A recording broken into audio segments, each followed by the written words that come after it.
ഇന്ന് ബാക്കി കുറച്ച് അയല ഇരുന്നതെടുത്തേ മീൻ മുളകിട്ട് വയ്ക്കാമെന്ന് വിചാരിച്ചേ. ഇതെൻ്റെ പത്തനംതിട്ടക്കാരി കൂട്ടുകാരി പറഞ്ഞു തന്ന ഒരു സ്റ്റൈലാണ് കേട്ടോ. കഴിഞ്ഞ പ്രാവശ്യം മീൻ തലക്കറി ഉണ്ടാക്കിയപ്പോൾ ഭയങ്കരമായിട്ട് ഇഷ്ടപ്പെട്ടു ഇവിടെ എല്ലാവർക്കും.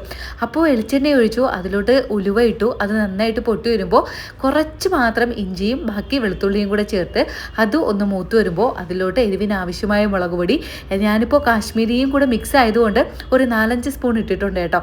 പിന്നെ ഒരു 2.5 സ്പൂണോളം മല്ലിപ്പൊടിയും കൂടി ഇട്ട് അതിൻ്റെ പച്ചമണം മാറുന്നത് വരെ ഞാനൊന്ന് വഴറ്റി കൊടുത്തു. ഇതിപ്പോൾ ഞാൻ തീ ഓഫ് ചെയ്തിട്ടാണ് കേട്ടോ വഴറ്റിയത്. കാരണം ചട്ടി ചൂടായി കഴിഞ്ഞാൽ അതിൽ ആ ചൂട് കുറേ നേരം കാണും. അപ്പോൾ ആ ചൂടിലിരുന്ന് അതങ്ങ് മൂത്തോളും കേട്ടോ. ഇല്ല, നമ്മൾ കത്തിച്ചിട്ടാണെങ്കിൽ വീണ്ടും അതിരുന്ന് മൂത്ത് ഒരുമാതിരി കയ്പ്പ് ചുവ പോലെ വരുവേ. എന്നിട്ട് ആ വറുത്ത് വെച്ചിരിക്കുന്ന എണ്ണ ഒന്ന് തണുത്ത് കഴിയുമ്പോൾ നന്നായിട്ട് അങ്ങ് അരച്ചെടുത്ത് വീണ്ടും കുറച്ച് വെളിച്ചെണ്ണ ഒഴിച്ച് അരപ്പിട്ട് എണ്ണയൊക്കെ ഒന്ന് തെളിഞ്ഞ് വരുമ്പോൾ കുറച്ച് അരപ്പ് കലക്കിയതും ബാക്കി നമ്മുടെ കുടംപുളിയും കൂടെ വെള്ളത്തിലിട്ട് വെച്ചിട്ടുണ്ടായിരുന്നേ അതും കൂടെ അങ്ങ് ഒഴിച്ച് ഉപ്പും ഇട്ട് അടച്ചു വെച്ച് കഴിഞ്ഞാൽ ഇങ്ങനെ അരപ്പൊക്കെ നന്നായിട്ട് തിളച്ച് വരുമ്പോൾ മീൻ കഷ്ണങ്ങളും കൂടെ നമുക്ക് പറക്കിയിട്ട് കൊടുക്കാവേ. ഞാനിപ്പോൾ വെറുതെ പറയുന്നതേ ഉള്ളൂ, ഇതിനെക്കാളും വൃത്തിയായിട്ട് വെക്കുന്ന ആൾക്കാർ കാണും കേട്ടോ. പക്ഷേ ഇതും നല്ല ടേസ്റ്റ് ആയിരുന്നു, അതുകൊണ്ട് ഞാൻ പിന്നെ റെസിപ്പി പറഞ്ഞു തന്നതാണേ. അത് നന്നായിട്ട് തിളച്ച് പിന്നെ അവിടെ ഇരുന്നൊന്ന് കുറുകി വറ്റി വരുമ്പോൾ നല്ല ടേസ്റ്റ് ആയിരിക്കും. ആ മീൻ കഷ്ണത്തിലൊക്കെ ചാറൊക്കെ പിടിച്ചു വരുമ്പോഴേ പിന്നെ നാളെ ഇരുന്ന് കഴിഞ്ഞാൽ ഇതിനേക്കാളും കൂടുതൽ ടേസ്റ്റ് ആയിരിക്കും.